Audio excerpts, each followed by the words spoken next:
Assalamualaikum warahmatullahi wabarakatuh. Today we are gonna discuss about morphology. Before we start, let me introduce myself. My name is Rivina Adelia. I'm from English Department Class A, University of North Sumatra. Morphology. What is morphology? Morphology is the study of morphemes, which are the smallest significant units of grammar. According to Bloomfield, it is the study of the construction in which sound forms appear among the constituents. In morphology, there are three basic concepts of morphology. The first is morpheme.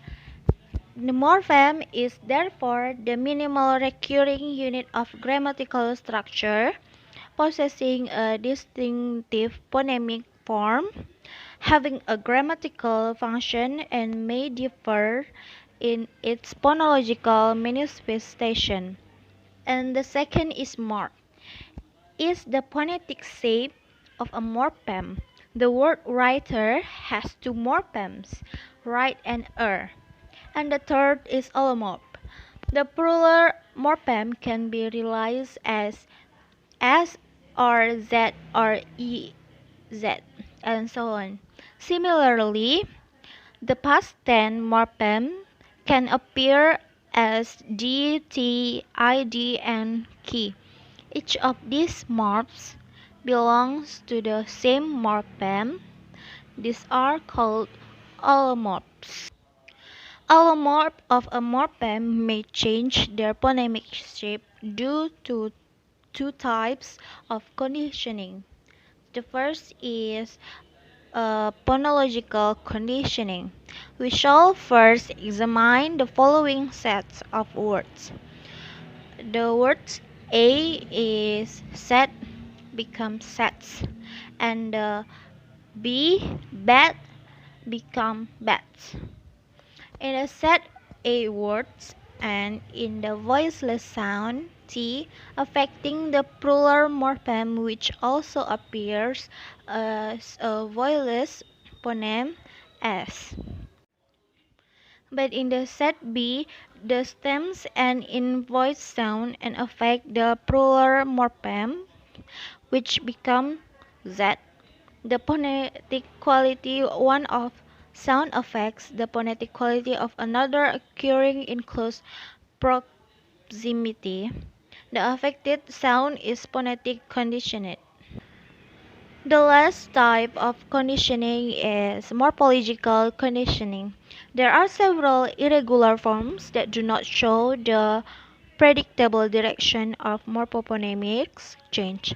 We can always explain reasonable why such variant forms as the T, D, I, D occur for the past tense and S, Z, I, Z for plural morphemes, but such explanation is not possible in the case of the plural form of child become children and sheep become sheep. These forms are not phonologically conditioned. The proximity of a sound doesn't affect this form. Is peculiar to children, oxen, and Britain. Let's continue. Free morphemes and bone morphemes. Free morphemes. A morpheme that occurs alone and can stand alone is a free form. It doesn't require the presence of another morpheme. In other words, such a morpheme doesn't need the support of any other element. All content words are the free form. House, church, girl, cat, walk, sea, red, short, book, and water. Bone morphemes contain elements that must always be attached to some another elements.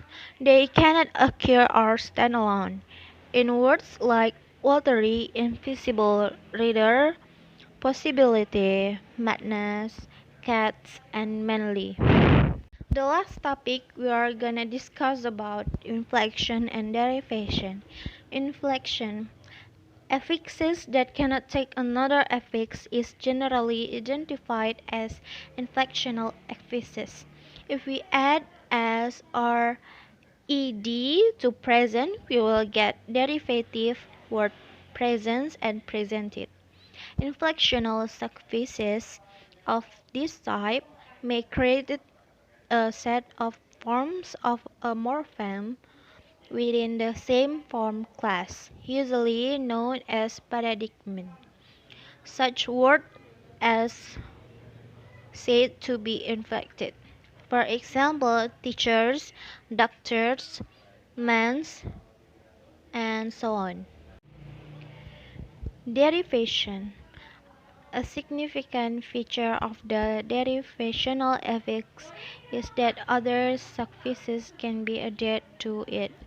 One of the functions of derivational affixes has been recognized as that of formation of new words.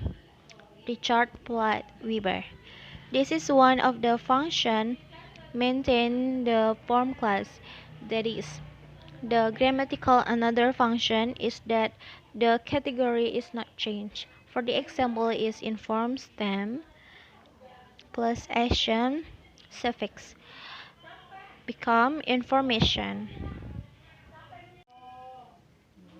Thank you for today. Have a nice day. Goodbye.